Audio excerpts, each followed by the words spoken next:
දන්නවා මේ දවස් ටිකේ විශේෂයෙන් මැද පෙරදිග කලාපයේ ඉස්රේල් සහ ඉරාන් කියන මේ රටවල් දෙක අතර යම්කිසි ගැටුම්කාරී තත්ත්වයක් නිර්මාණය වෙලා තියෙනවා. ඉතින් මේ මොහොතේදී අපගේ ශ්‍රී ලාංකික පුරවැසියන්ගේ ඒ ප්‍රශ්න ගැටලු සම්බන්ධව එතුමාටලා සම්බන්ධව යම්කිසි කතා කරන්න අවස්ථාවක් ලැබීම සම්බන්ධව මම ඇත්තටම ඒ සම්බන්ධව ඔයගොල්ලන් මේ මාධ්‍ය සාකච්ඡාවට සම්බන්ධ වීමට අදාළව මම ස්තුතිය පුද කරනවා. විශේෂයෙන් ගත්තොත් ඉරාන් සහ ඉස්රේල් කියන මේ රටවල් දෙක ගත්තොත් එහෙම ඉස්රායලයේ 20000ට අධික ශ්‍රී ලාංකික පුරවැසියෝ දැන් මේ මොහොත වෙනකොට රැකියාවලට නිරත වෙ සිටිනවා. ඒ වගේම ඉරානයේ ගත්තොත් එහෙම දැනට අපි අතේ තියෙන තොරතුරු වලට අදාළව 20 දෙනෙක් ඉන්නවා. එතකොට දැන් විශේෂයෙන් ගත්තොත් එහෙම පසුගිය දින කිහිපයක් තුළ සිද්ධ වෙච්ච මේ ගැටුම් උග්‍ර වීමත් එක්කම යම්කිසි ආందోලනයක කලාපය සිද්ධ වෙලා තියෙනවා. විශේෂයෙන් ගුවන් සීමාව පහළ තියෙනවා. ඉතින් ඒ වගේම ගත්තොත් එහෙම යම්කිසි ගැටුම්කාරී තත්ත්වයක් යම්කිසි උණුසුම් තත්ත්වයක් නිර්මාණය වෙලා තියෙනවා. ඉතින් අපි ඇත්තටම මේ සම්බන්ධ අමාත්‍යාංශයක් විදිහට දැන් අපි මේ විදේශ කටයුතු විදේශ රැකියා ශේෂ්ත්‍රයේ නියෝජනය කරන නියෝජ්‍ය අමාත්‍යවරයා විදිහට මම මේකට අදාළව මැදිහත් වීමක් කරගෙන යන්නේ. ඒ වගේම අපේ අමාත්‍යාංශ සියලුම දෙනාම මේකට අදාළ කාර්යභාරය ඉටු කරගෙන යනවා. විශේෂයෙන් ගත්තොත් එහෙම අපි ටෙල් අවීව් වල තියෙන අපේ තානාපති කාර්යාලය වෙන්න පුළුවන්.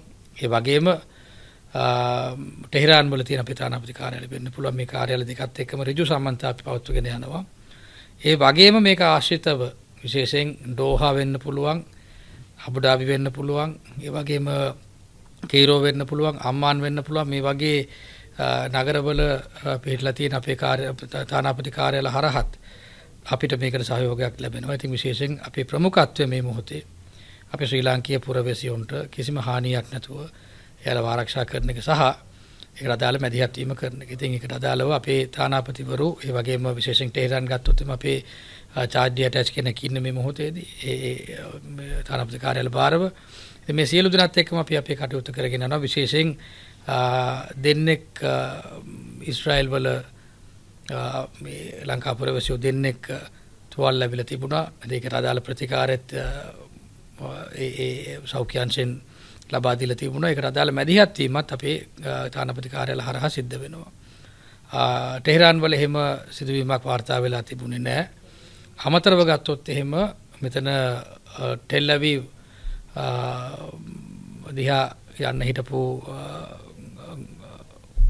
ගුවන් ඒ පැසෙන්ජර්ස්ලා කීප දෙනෙක් විශේෂයෙන් ගත්තොත් එහෙම අබුදාබි වලත් ඒ වගේම ඩුබායි වලත් එතිහාඩ් සහ එමිරේට්ස් කියන මේ ගුවන් සමාගම් හරහා යන්න හිටපු ඒ මගීන්ට යම්කිසි අපහසුතාවයක් සිද්ධ වෙලා තිබුණා. විශේෂයෙන් එයාලට යන්න බැරි තත්ත්වයක් උදා වෙලා තිබුණා. ශ්‍රී ලංකන් ගුවන් යාන හරහා කියායට යම්කිසි අවස්ථාවක් ලැබුණා ආයේ ලංකාවට එන්න. නමුත් මෙයාලා සම්බන්ධව ඇත්තටම එයාලට ඒ නවාතැන් ඒ පහසුකම් ටික ලබා දීලා තියෙනවා. ඉතින් ඒ සම්බන්ධව දැනට අපිට කියන්න බෑ එක්කෝ එයාලා ටෙල් අවීව් වලට යනවද එහෙම නැත්නම් ලංකාවට ආයෙ එනවද කියන එක සම්බන්ධව තීරණය ගන්න තව අපි හිතන්නේ ඒ නිල තීරණය තාම ඇවිල්ලා නැහැ. ඒ නිසා යාලට එතනදී ඉන්න පුළුවන්. නමුත් ඒ වීසා සම්බන්ධවත් පොඩි ප්‍රශ්නයක් තියෙනවා. ඒ සම්බන්ධවත් අපි සාකච්ඡා කරගෙන යනවා. ඒ වගේම ඩෝහා අපේ තානාපති කාර්යාලයත් එක්කත් අපි ඍජු සම්බන්ධයක් පවත්වාගෙන යනවා. විශේෂයෙන් ඒකට අදාළ මැදිහත් වීමත් යාලා කරගෙන යනවා. දැනට ඩෝහා වල එහෙම කිසිදු ශ්‍රී ලාංකික පුරවැසියෝ එහෙම නතර වෙලා නැහැ කියන තොරතුරු තමයි ලැබිලා තියෙන්නේ. අමතරව අපි විශේෂයෙන් ගත්තොත් එහෙම දැනට යම්කිසි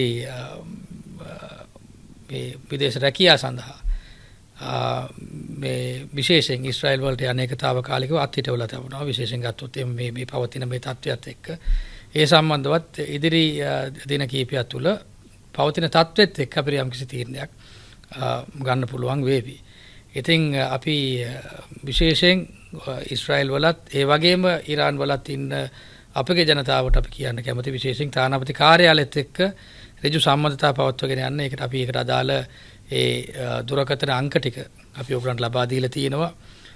ඒ දුරකථන අංක හරහා ඔයගලන් ඒ අපගේ තානාපති කාර්යාලයට එක තානාපති කාර්යාලයත් එක්ක ඔයගලන් සම්බන්ධ වෙන්න පුළුවන්. ඒ වගේම මොකක් හරි එතන යම්කිසි තාක්ෂණික ගැටලුකාරී තත්ත්වයක් තියෙනවා නම් ඕගොල්ලන් ඍජුවෙන්ම අපි එක මේ සම්බන්ධය හදා ගන්නත් පුළුවන්. ඒකට කිසිම බාධාවක් නැහැ. අපේ ප්‍රමුඛත්වය අපේ පුරවැසියන්ගේ ආරක්ෂාව අපි ඒක වෙනුවෙන් අපි උපරිම මැදිහත් වීමක් කරන්න අපි රටක් විදියටත් අමාත්‍යාංශයක් විදියටත් ආණ්ඩුවක් විදියටත් අපි බැඳිලා ඉන්නවා. ඒ නිසා මේ දැනට අපිට තියෙන තොරතුරු අනුව අපිට අමාත්‍යාංශයක් විදියට අපිට සඳහන් කරන්න තියෙන මේ ටිකයි.